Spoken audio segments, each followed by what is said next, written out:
Ahoj milý poslucháč a poslucháčka, vítam ťa v relácii s názvom Odhaľ svoje ramienko. V tejto relácii sa budeme rozprávať o rôznych tabu témach. O témach, o ktorých sa ľudia rozprávajú, ale zvyčajne za zatvorenými dverami. No a ja sa spolu s tebou a s rôznymi hostiami, ktorí sem zavítajú, pokúsim tieto dvere otvoriť a hovoriť o veciach otvorene, priamo a bez omáčok. Vopred chcem upozorniť, že táto relácia nemieni niekoho haniť alebo nejak odsudzovať na základe nejakých príkladov, ktoré tu odznejú.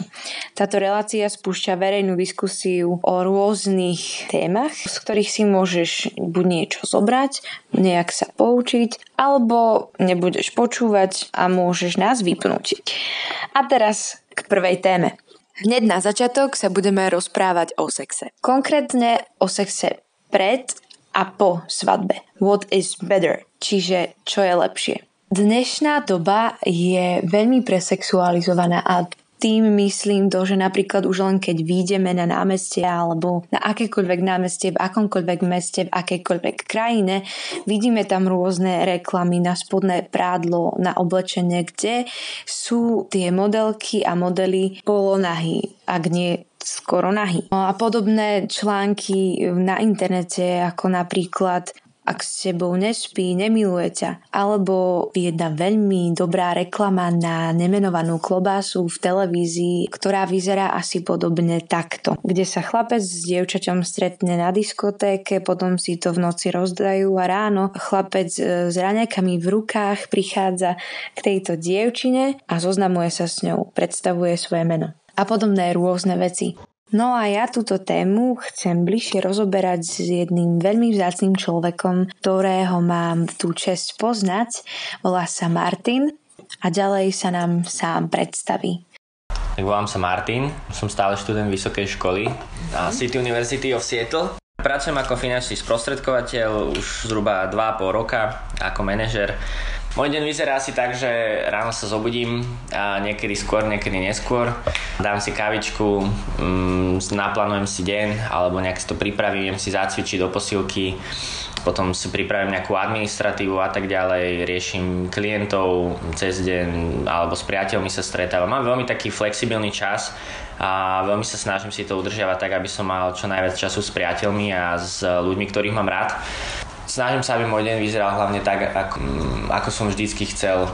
To znamená, že nikdy som nechcel, aby som sa naháňal nejak veľmi za prácou alebo čo, alebo aby ma niečo obmedzovalo cez ten deň. Viem, že veľa ľudí si to nemôže dovoliť a preto som za to veľmi vďačný, že môžem takto fungovať a viem, že je to pre mňa také požehnanie, že takto žijem. Takže takto zhruba. Ja viem, že ty sa vlastne venuješ aj nejak tak pravidelne mladým ľuďom a môžeš aj približiť, čo spočíva náplň tejto práce? Áno, jasné. Tak som veriaci človek, kresťan, verím v Ježiša Krista. Jeden zo spôsobov, ako to prejavujem, je to, že sa venujem mladým ľuďom. Stretávame sa v piatok o 5:00, vlastne to, že Wildlife Club.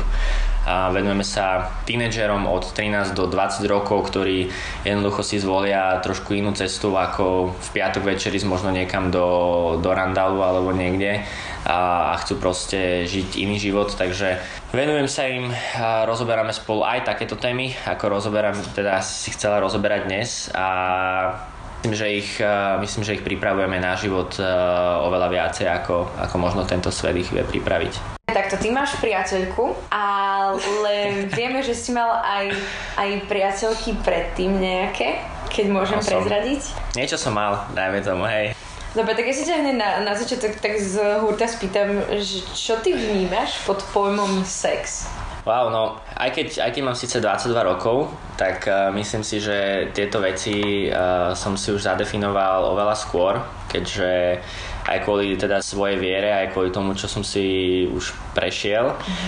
Neviem, pre mňa sex je veľmi špecifická vec, ktorá bola odjakživa pre mňa veľmi výnimočná a nechcel som s ňou nejak hazardovať nikdy.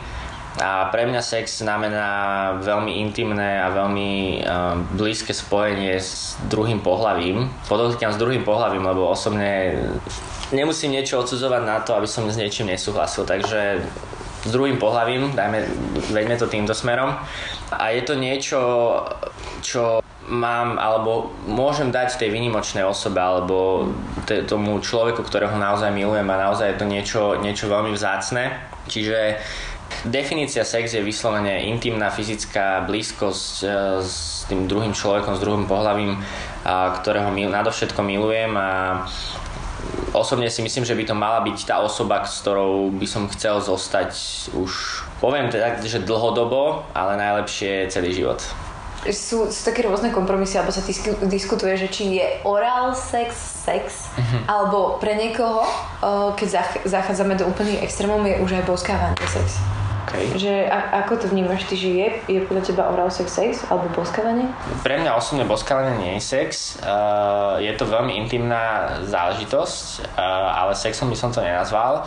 Orálny sex sa pre nejaký dôvod volá sex, takže je to sex. A myslím si, že všetko, čo súvisí s môjim pohlavným orgánom a s pohlavným orgánom mojej partnerky, tak má dočinenia so sexom. Jazyk do toho nepatrí pri boskávaní, takže si myslím, že toto je z toho vylúčené, ale myslím si, že už aj veľmi nejaké erotické dotyky kade-tade a všeličo možné, tak už môže závaňať sexom. Akože to sex, skôr by som sexom nazval to, že pričom sa človek fakt sexuálne vzruší, alebo je tam fakt veľká vášeň v tom.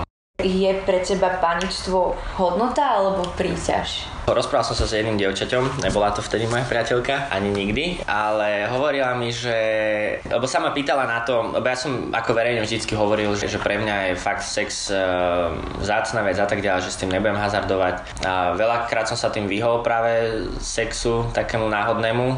A ona mi hovorila, že ona si nevie predstaviť, že by sa smrkala celý život do jednej servitky.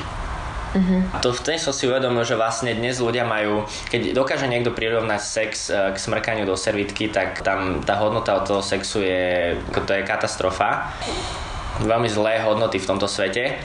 No a pre mňa je panictvo už teraz samozrejme nemá veľký význam, lebo už som o to prišiel, ale prirovnal by som to k zlatu, že zlato je niečo vzácne vo svete, čoho je málo a preto má vysokú hodnotu, a preto si myslím, že aj panictvo alebo panenstvo, keď je ho málo vo svete, tak je veľmi vzácne. Čiže nie je to niečo, čo by sa mal človek hanbiť, že mám 22 rokov a som panic alebo panna. Jednoducho mal by byť ten človek na to hrdý, že pozrite, vy si tu máte niečo vzácne, máte niečo špeciálne, niečo, čo je len vaše a môžete to dať fakt výjimočnej osobe a dali ste to niekomu na diskotéke na záchode. Takže myslím si, že je to vzácne, je to veľmi vážna vec a nemal by človek to len tak dať. Ja sa teraz vrátim troška do tvojej minulosti. My sme sa už aj v predošlom rozhovore rozprávali, že ty si spával so svojou priateľkou tou predtým, ktorú si mal. A mohol by si nám približiť viac tvoje doterajšie vzťahy? Začali sme spolu spávať a do pol roka alebo tak nejak sme sa rozišli. A musím si priznať, že to bolo z mojej strany, lebo jednoducho tam ako prišiel ku mne úplne zmetenie a to bolo aj viacer vecí, to nebolo len toto, takže nechcem tomu pridávať iba tú hodnotu, ale pre mňa mi to ukázalo to, že jednoducho ten sex mi spôsobil to, že jasne pol roka bolo super, ale potom ten vzťah sa musel niekam rozvíjať. A zrazu sme nemali už kam. Že proste boli sme nejak tak zaciklení v tom istom, že proste sme sa stretli, ja neviem, rodičia neboli doma, proste sa to udialo a tak ďalej, a čo potom, proste zároveň sme boli aj takí, že už by sme sa aj chceli zobrať, ale nemali sme ešte na to vek a prácu a tak ďalej a proste ja som nemohol tú zodpovednosť zobrať ešte a sme boli dlho spolu, to ako veľmi, veľmi nepriaznivá situácia a proste ja ako muž berám na seba plnú zodpovednosť za to, lebo keby som nebol taký egocentrický a taký zameraný sám na seba a na svoje potreby, tak určite by sa to dalo inak vyriešiť. Potom som si uletel, takže som kresťanstvo alebo celkovo Boha neriešil nejaký čas, takže pre mňa aj tieto hodnoty na chvíľu stratili význam, takže som mal aj pár mimo vzťahových záhybov, čiže viem, aké je to aj z takéhoto pohľadu a je mi z toho úprimne zle, proste, že takto ľudia žijú a takto proste fungujú. Lebo sám máš tú skúsenosť. Sám mám tú skúsenosť, viem čo to je proste zobudiť sa ráno a nepamätať si veci a proste zobudiť sa a zobudiť sa v ženskom pyžame. Bolo špekulant, no. Hej. Ale ono v rámci toho, keď aj rozprávaš, tak mi nedá sa neopýtať sa tú otázku, ktorá je veľmi taká akože diskutabilná možno pre niekoho a možno sám tiež ešte k tomu konkrétne nemáš odpoveď. Sú ľudia, ktorí hovoria, či už sú to ľudia, ktorí sú dlho v manželstve alebo majú už nejaký dlhodobý vzťah, ale majú nejakých milancov alebo majú nejaký proste sex na jednu noc, ako vlastne hovoríš ty. Sú argumenty typu, že ten sex s človekom, ktorého poznám 10 minút, bol omnoho vzrušujúcejší a naplňujúci viac ako s mojím partnerom, ktorého poznám 15 rokov alebo som s ním 3-4 roky. Hej, že máš na to nejakú odpoveď alebo argument, alebo stotožňuješ sa s tým? Hej, viem o čom hovoríš. A stane sa to niekedy, hej, že sú aj vzťahy, môj bratranec sa rozviedol kvôli tomu, že to vlastne v posteli neklapalo, takže akože dosť hardcore, ale myslím si, že môže ten sex byť vzrušujúcejší a vášnivejší, ale určite není naplňujúcejší. Že tak ako som ja v podstate sa rozišiel s priateľkou, ja tým, že som sa zameral na tú vášeň, tak mi ušli hodnoty, ktoré reálne majú význam. Proste to, že všetky tieto dobré veci, skutky. Čiže ja som vymenil tých 5%, ten vášnivý sex, za teda 90% za 5%. Chápeš? Že 90%, ktoré ona mala, všetko pozitívne, všetko super, všetko fajn, by som vymenil za 5%, čo niekto má super. Ešte ten sex. Čiže toto si myslím, že ľudia si nevedomujú, že proste ako keby nechajú sa uniesť tými emóciami a tak ďalej, potom stratia partnera, s ktorým sú 10 rokov, 20 rokov a majú nádherný vzťah a možno v posteli to nejde. A k tomu by som povedal, že ja osobne si myslím, že v posteli to vždy ide. A vôbec nie je ani rozdiel, že či má niekto väčší penis, menší penis, väčšiu vagínu, menšiu vagínu, proste je to dokázané, že to vôbec nemá na to žiaden vplyv. Ja si myslím, že ľudia od začiatku neberú sex tak, ako by mal byť. Že sex má byť o tom, že ja sa snažím urobiť to maximum, čo môžem, aby sa ten druhý mal dobre a ten druhý sa snaží to maximum, aby som sa ja mal dobre. Keď ja idem do sexu s tým, že ja si idem naplniť svoje potreby, tak jasné, že proste to nikdy nebude jak v porne, že tá baba proste tu bude zjapať a bude neviem čo škrabať na steny a proste a bude všetko naolejované a perfektne nasvietené a neviem čo. Proste takto to nefunguje. Jednoducho. Jasné, prvé mesiace to dievča bolí častokrát a proste je to problém. Čiže viem, že veľa ľudí má aj skreslený pohľad z porna. Proste pozerajú porno, myslia si, že sex vyzerá tak, že proste niekto 30 minút tríska proste do seba a 10 rôznych polôch a v podstate jeden orgazmus, ale takto to nefunguje proste. Častokrát to býva 2-minútová záležitosť alebo 5-minútová, potom možno polhodinová predohra, potom možno ďalšie 2 hodiny len maznanie sa a tak ďalej. Proste sex není len o tom samotnom pohlavnom styku, ale o tom intenzívnom fyzickom splínutí, proste o tom je to proste také vyvrcholenie lásky, by som skôr povedal. A to, že keď niekto povie, jasné, ten sex môže byť za tých niekým, koho som v živote nevidel, môže byť veľmi vášnivý, lebo proste riešia sa v nás hormóny, proste fungujeme veľmi hormonálne a keď ja proste idem po ulici a páči sa mi nejaké dievča, tak jasné, že možno mi srdce poskočí, že wow, že to je pekné dievča. A to hneď neznamená, že teraz idem vytriskať niekde zákriky, lebo proste neviem čo. Treba si uvedomiť tie hlbšie hodnoty. Fakt, lebo keď sa niekto pozerá na to, že idem podviesť svojho partnera, s ktorým som 10 rokov kvôli 20-minútovnému vášnivému sexu s niekým iným a som ochotný vymeniť 90% pozitívnych vlastností môjho partnera za 5% alebo 10% kvalitného sexu s niekým iným, tak myslím si, že ten človek má tam problém maximálny vo svojich hodnotách. A ešte som chcel povedať k tomuto, že sex je vec, na ktorej treba pracovať dlhodobo. Proste nikto sa nenarodil s tým, že proste hneď v prvú noc predvedie najväčšie výkony a neviem čo, proste to je dlhodobá práca, spoznávanie sa, zisťovanie, čo ten druhý má rád a tak ďalej. Jasné, že keď niekoho stretnem na ulici, tak môže akurát trafiť to, čo mám rád a bude ten sex vášnivý, ale radšej by som povedal môjmu partnerovi, počuj, toto sprav inak a takto sa mi to viacej páči, alebo vieš čo, radšej mám rád, keď mi pomasíruješ chrbať predtým, alebo neviem čo, proste môže byť čokoľvek. Ale keď je ten partner ochotný sa toto naučiť, tak určite je to hodnotnejšie, ako to vymeniť za nejakú pár minútovú skúsenosť s niekým iným. Dúfam, že som odpovedal. Super. Že ty si tam vlastne spomínala aj to porno, tak mohol by si tak stručne povedať, že teda ako vnímaš porno? No, dá sa na to pozrieť z dvoch pohľadov. Ja už niečo som si aj o tom čítal. Reálne není už dneska tajomstvo, že porno jednoducho vplýva nielen na sexuálnu stránku človeka, ale na celý jeho život.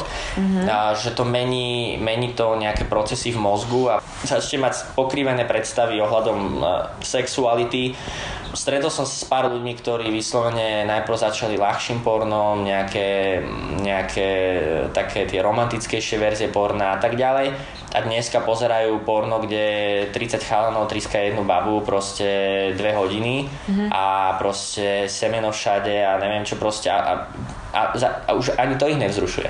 Že už to začína byť problém. A teraz fakt, každý úprimne, to není verejná vec, to sú súkromné veci, sexualita. Každý súkromne nech si pozrie, alebo nech sa zamyslí nad tým, že pozerá porno, že či ho reálne vzruší, alebo či je pre neho príťažlivé, keď jeho priateľka prejde okolo, alebo že či ho reálne priateľka vzruší, keď, ja neviem, ho chytí takto za koleno, alebo za stehno, alebo niečo. Drvivá väčšina ľudí povie, že to už ani neriešia. Ale ja si dodnes si pamätám ešte, keď ma prvýkrát chytilo dievča takto za stehno, tak ja som išiel vystreliť. To bolo pre mňa úplne, že wow. A jasné, že to je tá prvá skúsenosť, ale viem, že keby som v živote nevidel porno, alebo že by som, lebo ja nepozerám porno, pre mňa to je, ja som nikdy s tým ani nemal problém, jasné, že som pozeral kedysi, ale proste nikdy to pre mňa nebola nejaká závislosť alebo čo. Viem, že keď som mal obdobie, kedy som pozeral intenzívnejšie, tak pre mňa jednoducho ženy neboli až také, ako fakt som musel mať dosť veľký stimul na to, aby som bol taký, že wow. Alebo že musíš si s tým pracovať potom, hej, že vlastne ti to robilo tú hrošiu kožu, hej. Čo si myslím, že aj chalani dosť často môžu mať s tým problém, že my sme veľmi hákliví na to, že keď mám byť úplne otvorený, hej? Pokojne. Dobre, zoberme si príklad, že stretol som sa aj veľa s chalami, ktorí proste prišli do postele s babou, všetko pripravené a nemohol sa im postaviť. Akože pre chalana je to brutálny zásah do jeho komfortnej zóny a brutálny útok na jeho sebavedomie. A teraz si zober ten príklad, že to sa deje úplne bežne. To není, že neplodnosť. To je jednoducho muža už nezruší to, že dievča proste sa pred ním vyzlečie v posteli a dajú si misionára a proste vyspia sa spolu romanticky. Proste muži už dneska, ja stretám sa s mužmi pravidelne aj v práci a proste viem, čo sa rozoberá. Proste pokiaľ to dievča neťaháš za vlasy alebo ho neškrtiš pri tom alebo neviem čo, alebo nejaké sexuálne oblečenie na policajta sa hrať alebo na hasiča alebo latex, neviem ešte aké rôzne pomôcky. Poznám aj človeka, ktorý už jeho priateľka mu musí reálne do zadku strkať predmety, aby sa sexuálne zrušil. Takže to fakt, akože ľudia riešia hardcore veci a som o tom presvedčený, že z drvej väčšiny prípadov za to môže práve porno. Lebo nikdy v živote by človek nedostal takú skresenú predstavu o sexualite, ako môže dostať cez porno. Hej. Že tak podobne až vnímaš aj partnerské porno, hej? Do veľkej miery si zober, že prečo ho začnú to porno pozerať. Aby sa obidva akože vzrušili alebo stimulovali, alebo takže ja si myslím, že pozerať porno spolu je to brutálne zvrátené a je to podľa mňa, že úplne z toho výjmem akokoľvek náboženstvo alebo čokoľvek. Zober, že pozeráš dvoch ľudí, ako to spolu robia na videu, na to, aby si to ty mohol robiť so svojím partnerom. Čiže to nedáva logiku. To je úplne, že to je mimo. Ne. Partnerské porno je ešte horšie, keď si to sám pozeral. OK. Ja to vidím jednoducho na vzťahoch, že ja napríklad s mojou partnerkou, s priateľkou, proste ja som taký vďačný, že spolu nespávame. Proste ja si môžem vďaka tomu udržovať úplne čistú myseľ a úplne čisto sa pozerať na ňu ako na osobu a nie ako na kus mesa. Lebo takto, pri sexe alebo pri fyzickom nejakom naviazaní som hlavne naviazaný na tú fyzickú schránku. Reálnu hodnotu, ale na tú fyzickú schránku. Čiže pokiaľ žijem s tou partnerkou sexuálne, aktívne, veľmi, tak podľa mňa tieto jej veľmi dobré vlastnosti idú do úzadia a prestávam si ich všímať a prestávajú pre mňa mať veľkú hodnotu. To sa mi stalo v prvom vzťahu a skončilo to katastrofálne. Keď už si teda spomínal tú priateľku, tak vy ste si kedy vlastne povedali, že koľko spolu chodíte vlastne teraz? Bude 11 mesiacov za chvíľu. Už 11 mesiacov. A kedy ste si vlastne povedali, že kedy prišiel ten moment vo vzťahu, že vlastne budete mať ešte až po svadbe? No, to sme si povedali hneď na začiatku. Chceme náš vzťah smerovať k manželstvu a chceme proste byť spolu celý život a chceme, aby tá sexuálna stránka toho vzťahu bola taká čerešnička na torte až potom, keď...